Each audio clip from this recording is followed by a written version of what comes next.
how important it is for India's financial ecosystem to invest in global markets? Basic investing lesson that we start with is saying diversify your portfolio. Don't have all eggs in one basket. For India to grow as a country at large, it is going to be very important. And we are very uniquely positioned. मैं India INX GA की बात करता हूँ. Q2 में हमने लगभग 500 client onboard किए. Q3 में हमने 584 के आसपास कुछ किए. अगर आप Q4 देखेंगे वो नंबर लगभग 5000 हो गया. तो इसका ये मतलब है कि कोई ट्रेडर अगर यहाँ पे $100 इन्वेस्ट करता है यूएस मार्केट में, तो वो $100 कैसे कैसे क्या क्या प्रोसेस के थ्रू गुजर के उसके पास कैसे स्टॉक्स आते हैं वापस आपके ऐप में लॉगिन करके वो ग्लोबल मार्केट्स में जाता है. अगर वो इंडिविजुअल इन्वेस्टर है तो उसको डेरिवेटिव्स के अलावा बाकी सब मिलेगा. एंड क्योंकि IFSC इंडिया में है तो क्रिप्टो बिल्कुल अलाउड नहीं है.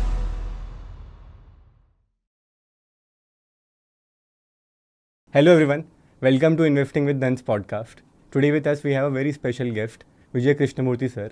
He is the CEO at India INX, the exchange which helps you invest in global markets.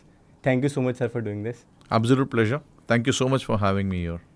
Sir, I'll directly jump onto the first question because a lot of people have that in mind कि हमने India में क्यों gift city को start किया and what is the purpose behind building India INX? सो अगर आप अब देखेंगे गिफ्ट सिटी जो हमारे अभी प्रधानमंत्री हैं नरेंद्र मोदी जी, वो जब CM थे और जब वो शायद दौरे पे गए थे या कोई विज़िट पे गए थे सिंगापुर जैसे कोई कंट्री पे, वहाँ पे उन्होंने देखा कि बहुत सारे इंडियंस वहाँ बैठ के काम कर रहे हैं. तो जब उनसे बात हुई तो उन्होंने कहा कि वहाँ पे उनको क्या क्या मिलती है कि टैक्स हॉलिडे और some kind of benefits and all of these things. तो फिर वो थॉट लेके जब वो आए तो उन्होंने कहा कि हम ये इंडिया में क्यों नहीं क्रिएट कर सकते, हमारे ही देश में हम क्यों नहीं क्रिएट करते, हमारे ही देशवासी बाहर जाके क्यों काम कर रहे हैं. सो ये थॉट जो था उसके वजह से गिफ्ट का आइडिया जो था वो उसका क्या बीज बोया गया. एंड उसके वजह से ये अभी इतनी सारी चीज़ें हो रही है. तो मेरे ख्याल से ये 2013 या 14 में गिफ्ट का कॉन्सेप्ट या 12 में एग्जैक्ट साल याद नहीं है, पर उस टाइम पे गिफ्ट का कॉन्सेप्ट चालू हुआ था और धीरे धीरे धीरे ये कॉन्सेप्ट पूरी तरह से अभी इस स्टेज पे पहुंच गया है, काफ़ी तरह अच्छी तरह से इवॉल्व हो रहा है.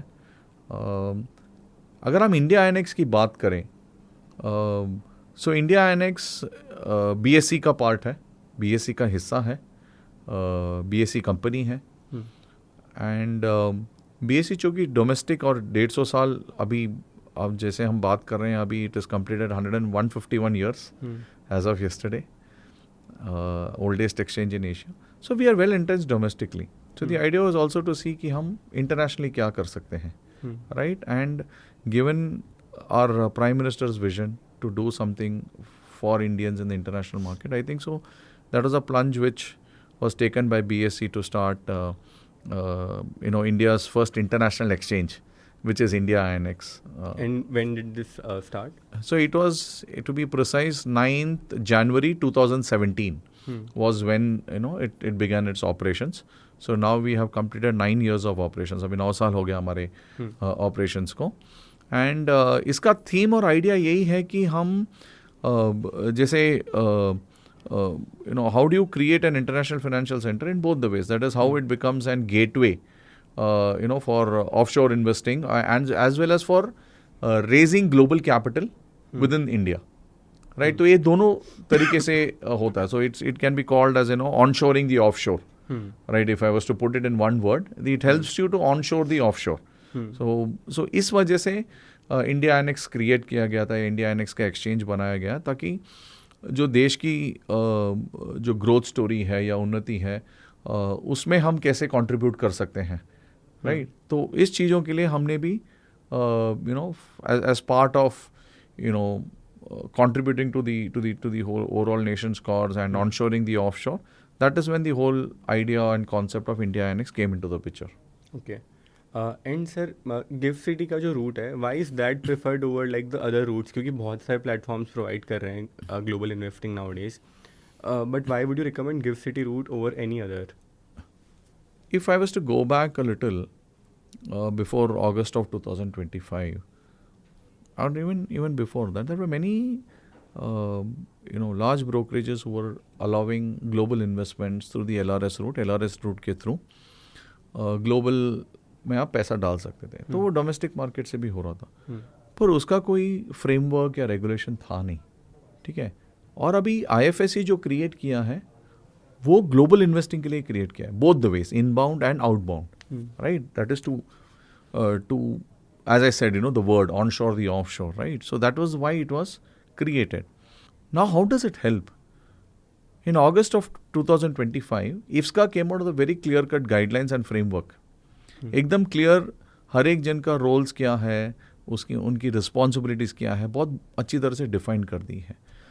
And I feel after all of those things being defined and it being done through an extremely regulated way with proper rules and regulations, it becomes far more safer for an Indian investor. जो भारतीय निवेशक हैं उनके लिए ये अत्यधिक सुविधाजनक और एकदम सेफ हो जाता है कि वो एक रेगुलेटेड एंटिटी के थ्रू एक रेगुलेटेड एनवायरनमेंट में अपना पैसा बाहर भेज रहे हैं, जिसका आप मानो कि आज सब कुछ बैंकिंग चैनल के थ्रू होता है, और उसका बराबर से रिकॉर्ड रखा जाता है, क्योंकि हमको रेगुलेटर को रिपोर्ट करना होता है, तो बहुत कुछ होता है. सो all of these things is completely good and safe. अगर मैं आपको एग्जांपल दूं कि मैं इंडिया आईएनएक्स जीए की बात करता हूं, जो हमारी ग्लोबल एक्सेस आर्म है इंडिया आईएनएक्स एक्सचेंज की. Q2 में हमने लगभग 500 क्लाइंट ऑनबोर्ड किए, राइट, ईदर डायरेक्टली और through various brokers. So mostly through brokers only because we are more into B2B, right. Q3 में हमने 584 के आसपास कुछ किए. अगर आप Q4 देखेंगे वो नंबर लगभग 5000 हो गया. और ये जो रेगुलेशन था वो 1 नवंबर से इम्प्लीमेंट हुआ. तो इसका ये मतलब है कि बहुत सारे इंडियन के ब्रोकर्स जो हैं, डिस्काउंट ब्रोकर्स जो हैं, लार्ज ब्रोकर्स जो हैं, they have now felt that this is a proper regulated environment and they have sense that opportunity कि मुझे वहाँ जाके अभी वहाँ से काम करना है, राइट, क्योंकि एनवायरनमेंट एकदम रेगुलेटेड हो गया है, राइट. इसीलिए धन जो कि फास्ट ग्रोइंग broker है, they have also come and set up the shop there. Samco has come and set up the shop there. Similarly, we are expecting some of the large. So I read it in newspapers that Grow, Upstock, Zero, they also got their licenses as mentioned in the newspaper. So there are many people who are coming. So now that has become a proper channel for somebody to invest in the global markets. So it combines both the regulatory clarity and global investing. So, अगर हम 3 साल पहले देखें तो lot of, जैसे आपने बोला कि lot of brokers had there integration with US based brokers जैसे वेबस्टेड, एल्पेका वगैरह. पहले ये था कि किसी को अकाउंटेबल नहीं ले सकते थे. अगर मान लो वहाँ का कोई ब्रोकर अगर कुछ करता है, मान लो वो बैंकरप्ट हो जाता है, तो आपका पैसा चलेगा, मतलब किसको आप अकाउंटेबल होल्ड करोगे. अब क्योंकि पूरा ही रेगुलेटेड हो गया है, I think SEBI is involve, exchanges है बीच में, तो now do you think it's more accountable और रिटेलर्स बहुत ज़्यादा इस पे क्या बोलते हैं, मतलब अच्छे से बिलीव कर सकते हैं इस पूरे प्रोसेस पे? See, definitely, sir. Abhi, I'll tell you, IFSCA as a regulator is fully involved. And all the other regulators are also in, because if I was to say, RBI is the one who takes care of the LRS and all of these things. SEBI is, of course, who governs all the domestic markets, and IFSCA is governing the global market. So, if you look at it, एक तरीके से आप देखेंगे तो देश के सारे ही प्रमुख रेगुलेटर्स इसमें इन्वॉल्व है, नंबर 1. नंबर 2 इज़, अभी ये जो सब्सिडरी हम बात कर रहे हैं INX GA, वो भी एक एक्सचेंज की सब्सिडरी है, तो वो भी एकदम हाईली रेगुलेटेड है. It is subject to its own process of audit, it is own process of checks and balances, proper governances, board control and all of these things. So definitely there is a proper process, proper control and everything too, which is there. अब आप bankruptcy की बात करते हैं, right, किसी का कोई broker है वो बैंक्रप्ट हो जाता है, because end of the day आज के दिन में भी सर आप इन्वेस्ट तो ग्लोबल ब्रोकर्स के थ्रू ही करते हो, पर हम चैनल हैं, तो हम मीडियम हैं. पर मैं आपको ये भी बताना चाहता हूँ कि वहाँ पे कुछ एक US मार्केट्स में एक कॉन्सेप्ट है SPIC का, which is securities investors protection corporation. तो वो लोग एक इंश्योरेंस देते हैं अगर कुछ कोई कारण की वजह से थिंग्स गो रॉन्ग एंड किसी का पैसा फंस गया, then that SPIC is available as an record for somebody to get back their money. So I think so.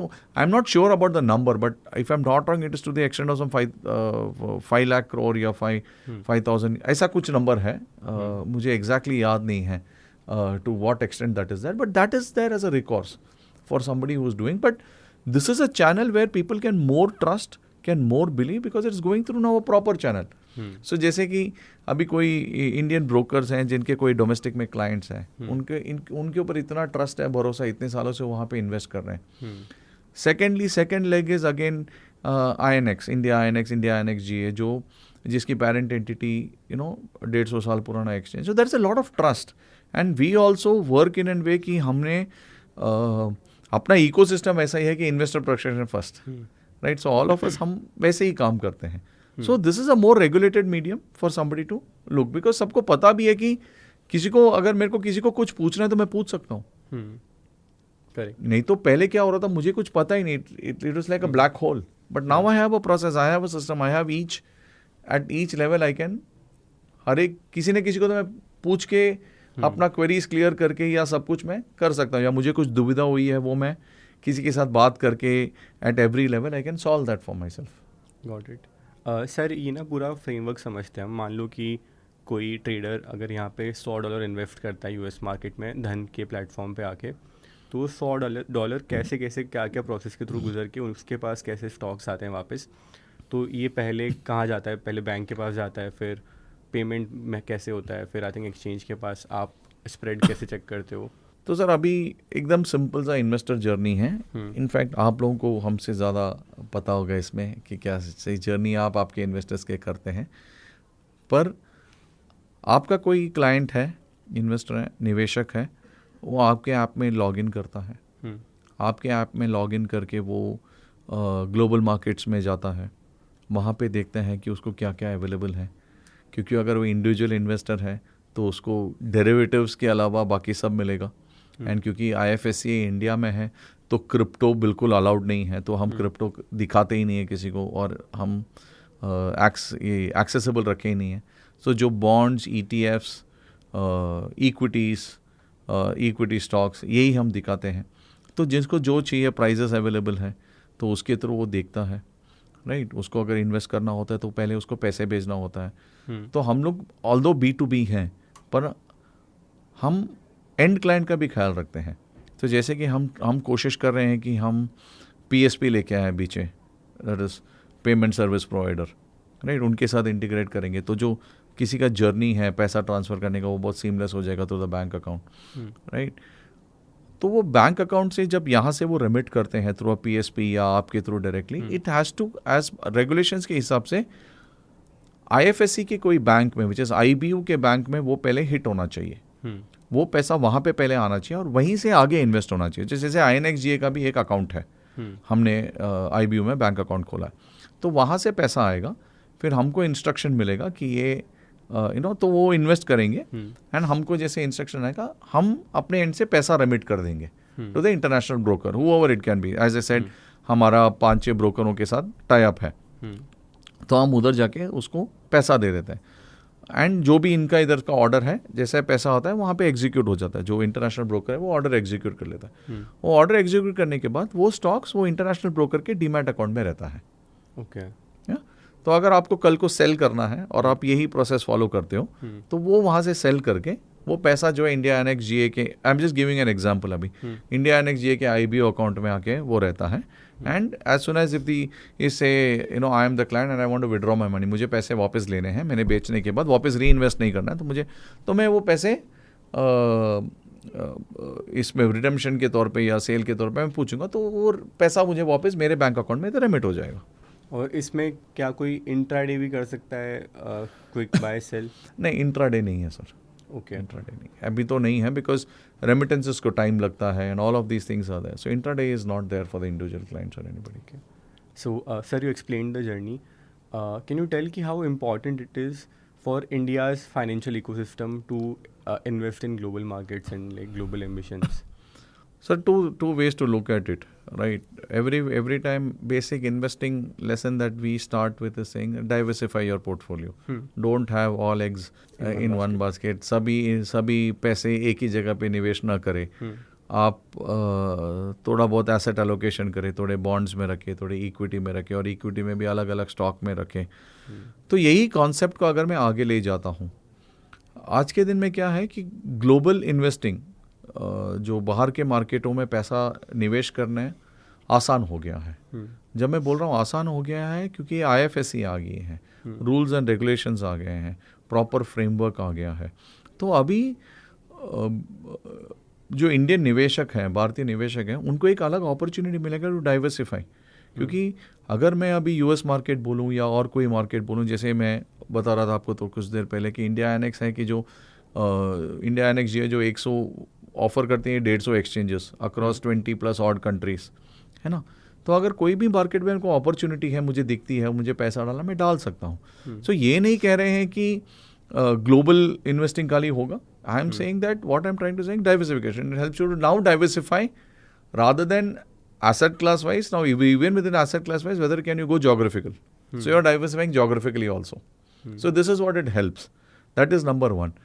IFSC from an India long term growth story बहुत ज़रूरी है, क्योंकि अगर हम देखें हमने प्रधानमंत्री का जो विजन है विकसित भारत का 2047 में, उसके लिए ये बहुत ज़रूरी है, क्योंकि हमको जो ट्रिलियंस ऑफ USD चाहिए वो खाली डोमेस्टिकली नहीं आने वाला है। It is also the flow is also needs to come through the foreign capital that has to enter into the country. So उस केस में capital raising for all of these things, that's going to be a very very important jurisdiction for us to grow, for India to grow as a country at large. It is going to be very important and we are very uniquely positioned. अगर हम देखेंगे अपना एक uniqueness है, कैसे है कि हमारा एक थ्राइविंग डोमेस्टिक कैपिटल मार्केट भी है, very very thriving domestic market, and within India itself we have an international market. It is very uniquely position. I have not at least seen this example anywhere across the globe. और उसके तहत अपने को थोड़े बहुत दिक्कतें भी आती हैं, but those things are not something that we can it's going to create a mountain of a problem, but those things are something that we can work and move along, but it's a very uniquely positioned thing. So GIFT IFSC is going to, in that way, is going to be very very important for India's long term growth story. It's going to be very important. Okay. Do you think this helps say the new generation get exposure in global markets at a younger age comparatively? पहले इतने options नहीं थे, but nowadays we have more options. I agree to what you say, sir. I completely agree to what you say.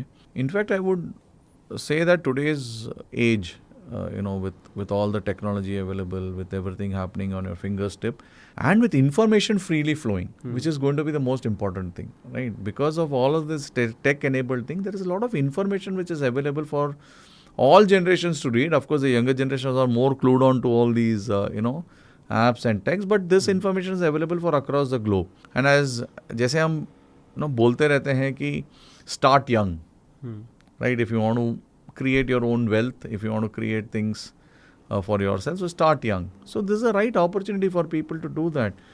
Young investors coming in, joining a workforce, they have multiple options, multiple avenues for them to now start looking at investments, right? It is India plus something else, so that they can diversify their risk, they can diversify their holdings. They can also be, saying that, okay, I'm a proud owner of a fractional share of Apple or a Microsoft, because that's also something which gives a youngster a kick in their life, saying that, okay. And with like fractional investing, it's very easy also to someone to like own that. Absolutely, sir. Fractional investing जो है बहुत ही आसान हो गया, क्योंकि मैं बोलता हूँ कि अगर मेरे पास खाली से $10 है, $100 है, जितना भी निवेश करने के लिए पैसा है, उसमें मुझे जो मिलता है मैं खरीद सकता हूँ. ऐसा नहीं है कि मुझे एक शेयर एप्पल का खरीदना है या एक शेयर माइक्रोसॉफ्ट का करना है, या अभी लेटेस्ट एग्जांपल ले लो, एक शेयर स्पेसएक्स का खरीदना है, बहुत महंगा गिरेगा. पर मेरे पास आज $10 है, $50 है, क्या मैं स्पेसएक्स का कुछ एक हिस्सा शेयर खरीद सकता हूँ, या एक 1/10 या 1/4 कुछ भी खरीद सकता हूँ? हाँ, पॉसिबल है आज. तो मेरे पास अगर $10 है तो $10 के हिसाब से मैं शेयर खरीद सकता हूँ. सो वो बहुत आसान कर दिया है लोगों को इन्वेस्ट करने के लिए.